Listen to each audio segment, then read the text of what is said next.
Hi everyone, it's Don and I hope you're having a fantastic day. Well, Carnival has answered some questions, and somebody asked, hey, why do you have to have drug sniffing dogs in the cruise port and on the ships? And guess what? I didn't know they were on the ships. It's how long it's been since I've been on Carnival. But John Heald answered that question. We also have a cruise that was being touted as the first ever 3-year cruise. People were selling their houses and booking cabins on this cruise because they're going to be gone 3 years. Why would you be stuck with a house or be stuck with mortgages when you're cruising for 3 years? Sell it, buy something new when you come back. It's in trouble. It's absolutely in trouble. And then we have some good news for those people on the Sky Princess that had all that bad weather. Well, Princess felt a little bad about your weather and has decided to give them some compensation.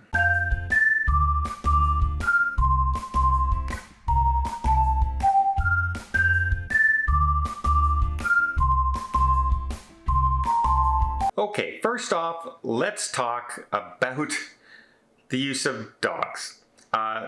Dogs are used in 2 ways on cruise ships. One, they're sniffing for drugs, right? Not just marijuana, but cocaine and anything heavy like that. And you see them often sniffing the baggage department, sniffing the groceries going on the ship, all that kind of thing. Well, one passenger said, hey, I'm allergic to dogs and I don't want these dogs around my stuff. It's hard to, I can't breathe. I don't want to. John Heald has come back and he said, look, cruise ships are hundreds of thousands of square feet. You can easily stay away from a service animal on a ship, like a guide dog. You can easily stay away from drug sniffing dogs who are only brought out when they have work to do. So for instance, if you're in your cabin on some ships and you think, hey, I can just, I'm going to sneak into a balcony, or I'm going to sneak into the bathroom and I'm going to smoke up a little bit, and then, who's going to know? I'll just spray, I'll open up the windows, no one's going to know. The people in the cabins next to you know, the people on the balconies around you know. Trust me, we know. And if a complaint goes downstairs and they have a dog, they will bring that dog up to your room and search your room with the dog and find what drugs you've had on board that you've snuck on. And quite often, you will get kicked off the ship and banned for life from cruising on Carnival, including all of their subsidiaries like Princess, Holland America. So is it really worth it? Probably not. Probably not. But he absolutely stated that, the dogs aren't going anywhere. They use them for many reasons. But the one thing I was surprised, I really didn't realize that they brought sometimes handlers with the dogs on board and sailed on the cruise ship. Makes sense to me, but it just didn't dawn on me that that's what they did. So John Heald, if you're allergic to dogs, yeah, he's right. It's like a skyscraper office tower. I'm sure you can find 100 square feet someplace where the dog isn't. I really do. Next, we have some good news for the people on the Sky Princess who were sailing to Norway and Iceland, and they ran into all that bad weather, a medical emergency. They missed quite a few ports. Normally, weather, sorry, for your inconvenience, but whether we have to err on the side of safety, and you're not going to get too much compensation. But Princess has decided to give all the passengers on board for that 14-day cruise, they've given them a 20% future cruise credit. They didn't have to do that at all. It's in the cruise contract. It's weather related. It's unforeseen circumstances, but they did it anyway. Pretty nice of Princess to do that. I think that was a classy thing to do, and a lot of cruise lines have started doing that. Not all of them, but you're seeing more and more compensation to keep their guests happy, especially now that cruising seems to be back, and it's really popular right now. They want to keep people coming back and coming back, and good on Princess for showing loyalty to their customers and giving them some compensation, even though by all rights they really did not have to.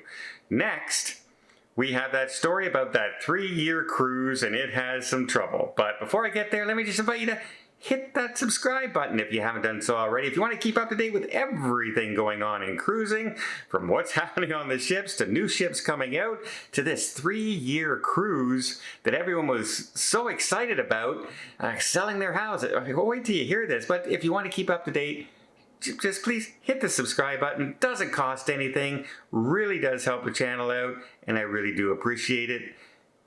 Okay, let's talk about that 3-year cruises. Now, the managing company that was running it was under Life at Sea, and they were selling this 3-year luxury cruise starting at about $30,000 a year, all the way up to like $106,000 a year. It was scheduled to be on the MV Gemini, which is a ship, and the cruise line running it is Mirai Cruises. However, the people running Life at Sea have all stepped away from the project now.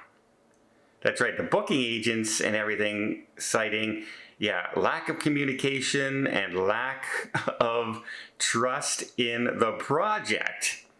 Not a good thing. They also stated that they were talking with an engineer saying that that ship was deemed unseaworthy by an engineer, stating that it would probably not be able to make a 3-year journey. Now, the ship is currently sailing right now, and it has a certificate to allow it to do that. It's passed its 2023 safety check. Doesn't mean it's in great mechanical condition for years to come, for the next 3 years, but as of now, it's still sailing and has a certificate. So that was a little bit surprising, but they say, they just stepped away from the project. Now, Mirai Cruises held a webinar where Kendra Holmes is the Director of Business Development Manager there, and they said, just to be clear, this cruise will be going forward. They are not canceling it. However, they cannot guarantee which ship it's going to be on. Just that it's going to go forward. And they will let people know as things go forward.